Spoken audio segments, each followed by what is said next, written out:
Election tribunals की तश्कील के Lahore high court और इलेक्शन कमीशन के फैसले मअतल। सुप्रीम कोर्ट ने हुक्म दिया लाहौर हाई कोर्ट और इलेक्शन कमीशन आइंदा समाअत से पहले मुशावरत करे। दौरान समाअत पीटीआई वकील ने चीफ जस्टिस पर एतराज किया। चीफ जस्टिस काजी फाइज ईसा ने कहा, बहुत हो गया, एतराज था तो पहले ही दिन उठाना चाहिए था। अदालत को बहुत स्कैंडलाइज किया जा चुका, ऐसे रवैये पर कार्रवाई का कहेंगे।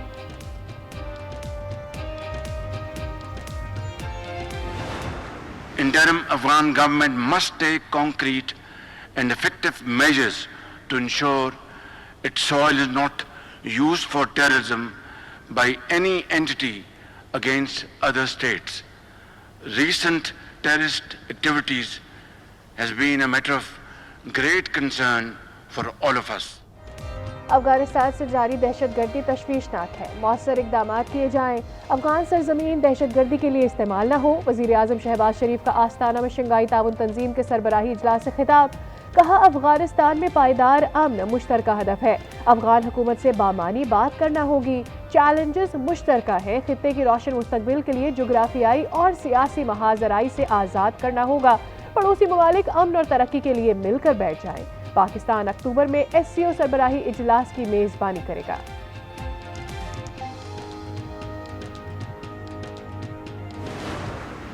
हत्या के इज्जत को जो कानून है, जब उस पे लोग एतराज़ करते हैं तो मुझे समझ नहीं आती कि वो क्या कह रहे हैं। वो ये कह रहे हैं कि हम हद तक करेंगे लेकिन हमें सजा ना दी जाए, हमें पूछा ना जाए। हद तक इज्जत कानून पर एतराज पर अफसोस हुआ। कानून की जितनी जरूरत आज है पहले कभी ना थी। मरियम नवाज कहती है, किसी पर बगैर सबूत इल्जाम लगाने की इजाजत नहीं देंगे।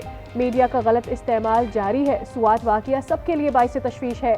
मजहब का चेहरा मस्ख न करे।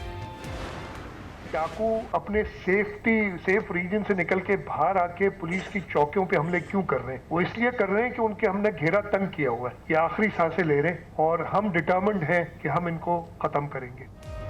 कच्चे के डाकू आखिरी सांसें ले रहे हैं, इन्हें खत्म करके दम लेंगे। वजीर आला सिंध का दावा। मुराद अली शाह ने कहा, डाकू के खिलाफ घेरा तंग कर दिया। सिंध से मुतालिक अफवाहें गलत हैं। सूबे ने अहम शोबों में बड़ी कामयाबी समेटी है। दुनिया का सबसे बड़ा हाउसिंग प्रोजेक्ट सिंध कर रहा है। हर पूरे मुल्क की किस्मत बदलेगा। कोई गाड़ी बगैर रजिस्ट्रेशन नहीं चलेगी। मलीर एक्सप्रेस वे का पहला फेज 14 अगस्त को खोल देंगे।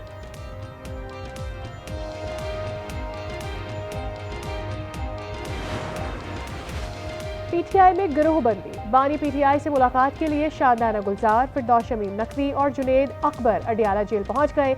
उमर अयूब, शिबली फराज और रऊफ हसन की भी मुलाकात शेड्यूल। तहरीके इंसाफ को 6 जुलाई को तरनौल में जलसे की इजाजत मिल गई। इंतजामिया ने इस्लामाबाद हाई कोर्ट को आगाह कर दिया। अदालत ने एनओसी जारी होने पर दरखास्त निपटा दी। अक़वाम मुत्तहिदा वर्किंग ग्रुप की रिपोर्ट मुस्तरद करते हैं। रिपोर्ट की तैयारी में शफाफियत नहीं है। तर्जुमान दफ्तर खारजा की हफ्तावार ब्रीफिंग। कहा, पाकिस्तान में फ़ाल जमहूरियत मौजूद है। अदालतें मुल्क के क़वानीन के मुताबिक फैसले करती हैं।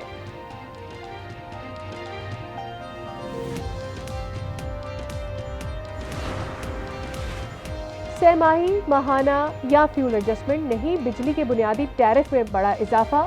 फी यूनिट कीमत में ₹5.72 बढ़ाने की खामोशी से मंजूरी। सारिफीन पर 580 अरब रुपए का बोझ पड़ेगा। इतलाक रवा माह से होगा। नोटिफिकेशन जल्द जारी किए जाने का इम्कान। आवाम महंगाई के नए वार पर फट पड़े। हुकूमतों को चाहिए कि IMF से कर्जे ना ले ताकि उनकी शराइत ना माननी पड़े। जितने आप कर्जे लेंगे उतनी आपको शराइत माननी पड़ेगी। बिजली की जो रेट है इसको कम करना चाहिए ताकि बिजनेस कॉस्ट कम हो और लोगों के पास बिजनेस अपॉर्चुनिटी आ जाए और बिजनेस बिल्ड करे और बिजनेस चलाए। गरीब जो है ना वो जीने के लायक नहीं रहा। ये जुल्म करना जो है ना बंद कर दें आप, ठीक है? बहुत हो गया। अब जो है ना अवाम नहीं बर्दाश्त कर सकती। मुल्क भर में लोड शेडिंग का अजाब। शहरी सख्त परेशान। ग्रिड स्टेशंस पर आना, जबरदस्ती बिजली बहाल करवाना केपी में मामूल बन गया। तहरीके इंसाफ के एक और रुकन सूबाई असम्बली का रहमान बाबा ग्रिड स्टेशन पर धावा। मलिक शहाब कारकुनों के साथ गुज़श्ता रात ग्रिड स्टेशन में दाखिल हुए। जबरदस्ती फीडर खोल दिया। जिला अस्पताल लाहौर में बच्चा तब्दीली वाक़ये ने नया रुख इख्तियार कर लिया। फैक्ट फाइंडिंग रिपोर्ट में अमला बरियो जिम्मा करार। वालिद के वीडियो बयान ने भी मामला और उलझा दिया। प्रोफेसर डॉक्टर सैयद जावेद कहते हैं, वालिद को जिंदा बच्चा दिया, बच्ची मिलने की तहकीकात कराई जाए। कसूर में अताई ने एक और जान ले ली। दौरान ऑपरेशन खातून की हालत गैर हो गई। लाहौर मुंतकली के दौरान दम तोड़ गई। आलम नामी अताई फरार। ताइक्वांडो चैंपियन मोहम्मद हमास बाजियाब नहीं करवाया जा सका। मगवी का फोन कॉल डेटा हासिल। पुलिस के मुताबिक आखिरी कॉल की तफसीलात इकट्ठी की जा रही हैं। मॉनसून बारिशों ने दस्तक दे दी। इस्लामाबाद और गिरदो नवाह में बादल बरस पड़े। लाहौर, रावलपिंडी, सियालकोट, गुजरावाला और गुजरात समेत कई शहरों में जल थल एक हो गया। मौसम खुशगवार। कराची वालों के लिए 8 जुलाई से रिमझिम की नवीद।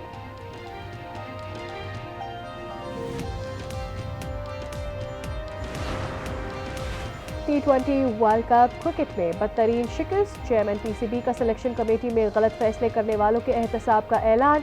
मोहसिन नकवी कहते हैं कोच गैरी क्रिस्टन की रिपोर्ट मिल गई। पीसीबी में मजीद तब्दीलियां करेंगे।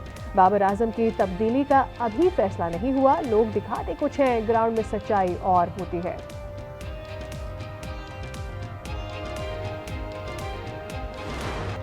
बरतानिया का नया हुक्मरान कौन होगा? फैसले की घड़ी आ गई। आम इंतखाबात में मुल्क गिर पोलिंग जारी। 650 नशस्तों पर 4000 से जायद उम्मीदवार बदे मुकाबिल। 5 करोड़ वोटर्स हक़ राय दही इस्तेमाल करने के अहल। नताइज का ऐलान कल कर दिया जाएगा। 9 जुलाई को मुंतखब अरकान हल्फ उठाएंगे। अमरीकी सदर जो बाइडन सदारती जंग के लिए डट गए। रियासती गवर्नर्स को राम कर लिया। तमाम गवर्नर्स ने बाइडन को साथ देने की यकीन दहानी करा दी। व्हाइट हाउस ने बाइडन के दस्तबरदार होने पर एब्सोल्युटली नॉट कह दिया। सर्वे के मुताबिक डोनाल्ड ट्रंप की मकबूलियत 49, बाइडन की 43% है। गजा में इजरायली बर्बरियत जारी। खान यूनिस में बमबारी से मजीद 7 फलस्तीनी शहीद। गुज़श्ता रोज से जारी बमबारी से 45 फलस्तीनी शहीद हो चुके। सयूनी फोर्सेस ने शुजाइया के करीब ही रिहायशी ब्लॉक को मुकम्मल तबाह कर दिया। मशरकी गजा पर ड्रोन हमला। शोहदा की तादाद 37,953 हो गई। 4 साल खामोश रहने के बाद इटली के आतिशफशा माउंट एटना ने लावा उगलना शुरू कर दिया। धमाकों के साथ निकलने वाला लावा फजा में कई मीटर तक बुलंद।